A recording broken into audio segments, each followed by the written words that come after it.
Hi எல்லோருக்கும் வணக்கம். இன்னைக்கு காஞ்ச நெத்திலி வச்சு ஒரு கருவாட்டு குழம்பு ரெசிபி தான் பார்க்க போறோம். இது கூட நம்ம காய்கறிகள், பயறு சேர்த்துக்கிறதுனால உடம்புக்கு ரொம்பவே நல்லதுங்க. செய்யறதும் ரொம்பவே சுலபம். டேஸ்ட்டும் சூப்பரா இருக்கும். இது சாதத்தோட, இட்லி, கல் தோசையோட சாப்பிடலாம். நான் களியோட செஞ்சிருக்கேன் இன்னைக்கு.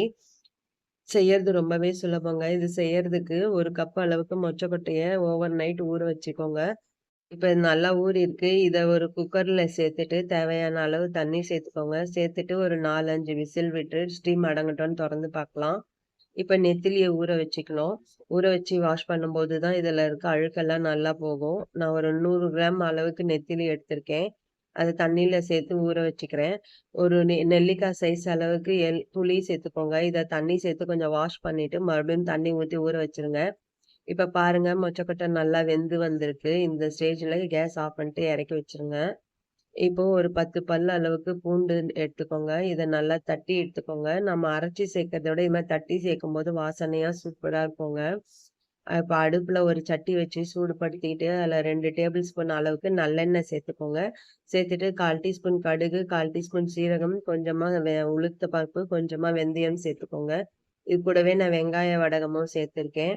சேர்த்துட்டு இது நல்லா வதங்கட்டும். அது கூட ஒரு மீடியம் சைஸ் வெங்காயம் பொடியா அரிஞ்சு சேர்த்துக்கோங்க. இப்ப தட்டி வச்சிருக்க பூண்டையும் அதோட சேர்த்துட்டு நல்லா வதக்கி விட்டுருங்க. பூண்டோட பச்சை வாசனை போகட்டும். சின்ன வெங்காயம் ஒரு 10 நம்பர் போல உரிச்சு இதோட சேர்த்துக்கோங்க. சேர்த்து நல்லா வதக்கிக்கோங்க. வதக்கிட்டு ஒரு கொத்து கருவேப்பிலை சேர்த்துக்கோங்க. 2 தக்காளி பழம் மீடியம் சைஸ்ல இருக்கிறது பொடியா அரிஞ்சு சேர்த்துக்கோங்க. தேவையான அளவு உப்பு சேர்த்துட்டு இத நல்லா வதக்கி குடுத்துக்கோங்க. தக்காளிலாம் நல்லா வதங்கட்டும். அந்த வெங்காயமும் அந்த எண்ணெயிலேயே நல்லா வதங்கி வரும், சின்ன வெங்காயமும். அது நல்லா வதங்கிட்ட பிறகு இது கூடவே கொஞ்சமா முருங்கைக்காய், கொஞ்சம் வாழைக்காய், கொஞ்சம் கருணக்கிழங்கு நான் சேர்த்துருக்கேன். இந்த மாதிரி சின்ன கத்திரிக்காயா இருந்தா எடுத்துக்கோங்க. அது நல்லா டேஸ்ட்டாவே இருக்கும். உங்களுக்கு வேற என்ன காய் சேர்க்கணும்னு தோணுதோ, அத கூட நீங்க சேர்த்துக்கலாம். இப்ப காய்கறிய சேர்த்துட்டு நல்லா வதக்கி குடுத்துருங்க. நல்லா வதங்குனதும் இது கூடயே வேக வச்சு வச்சிருக்க மொச்சக்கொட்டைய தண்ணி இல்லாம சேர்த்துக்கோங்க. சேர்த்துட்டு கழுவி வச்சிருக்க நெத்திலியும் இதோட சேர்த்துக்கோங்க. சேர்த்துட்டு நல்லா ஜென்டிலா கலந்து கொடுங்க. ரொம்ப ஓவரா கலர வேண்டாம். மொச்சக்கொட்டை தண்ணி வேஸ்ட் பண்ண வேணாம். நம்ம சேர்த்துக்கலாம் இதோடயே. இது கூட 1/4 டீஸ்பூன் அளவுக்கு மஞ்சள் தூள், 2 டேபிள் ஸ்பூன் அளவுக்கு வீட்ல அரைச்ச குழம்பு மிளகாய் தூள் சேர்த்துக்கிறேன். சேர்த்துட்டு நல்லா கலந்து குடுத்துருங்க. கலந்து குடுத்துட்டு, இப்ப மொச்சக்கொட்டை வேக வச்ச தண்ணிய சேர்த்துக்கோங்க. சேர்த்துட்டு இன்னும் கொஞ்சம் தண்ணி எவ்வளோ தேவைப்படுதோ அவ்வளவும் சேர்த்துட்டு நல்லா கலந்து குடுத்துக்கோங்க. புளி இப்ப ஊத்த வேண்டாம். இப்பவே புளி ஊத்திட்டோம்னா காய்கறிகள் சரியா வேகாது. இப்ப ஒரு மூடி போட்டு ஒரு 10 நிமிஷம் லோ ஃப்ளேம்லயே நல்லா கொதிக்க விடுவோம். எல்லாம் நல்லா கலந்திருக்கும்.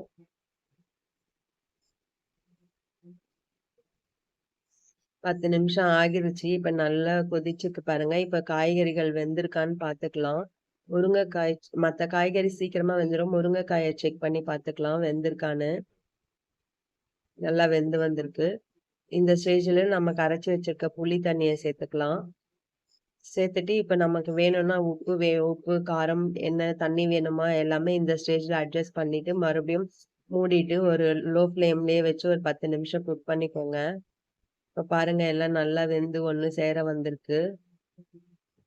அவ்வளோதாங்க குழம்பு ரெடி ஆயிருச்சு. இப்ப ஃபைனலா கொஞ்சமா கொத்தமல்லி தூவிடுங்க. தூவிட்டு கேஸ் ஆஃப் பண்ணிடுங்க.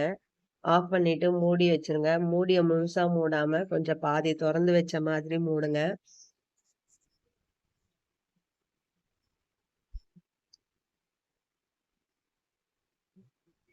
இது மாதிரி மூடி வச்சுக்கோங்க.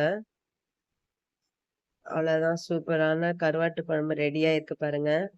இது மாதிரி நம்ம நல்லா கொதிக்க வச்சு வச்சிருக்கோன்றதுக்கு, இது மாதிரி நம்ம கரண்டி வச்சு கலரும்போது, இது ஏடு படிஞ்ச மாரி இருக்கணும். நம்ம ஊத்துன எண்ணெய்லாம் மேல வந்திருக்கணும். இதுதான் கரெக்ட்டான ஸ்டேஜு. அதே மாதிரி நம்ம போட்ட காய்கறிகளும் குழையாம, நெத்திலி கூட கரையாம சூப்பரா வந்திருக்கு பாருங்க. நீங்களும் செஞ்சு பாருங்க. செஞ்சு பார்த்துட்டு எப்படி வந்ததுன்னு கமெண்ட் பண்ணுங்க. வீடியோ பிடிச்சிருந்தா லைக் பண்ணுங்க, ஷேர் பண்ணுங்க. இன்னும் நீங்க cook with Sujini channel subscribe பண்ணலன்னா, சப்ஸ்கிரைப் பண்ணிக்கோங்க. மினிமம் குவான்டிட்டில செய்யும்போதும், மேக்ஸிமம் லவ்வோட செய்யும்போது சமையல் சுவையாவே இருக்கும். நாளைக்கு இன்னொரு வீடியோல சந்திக்கிறேன். பாய்.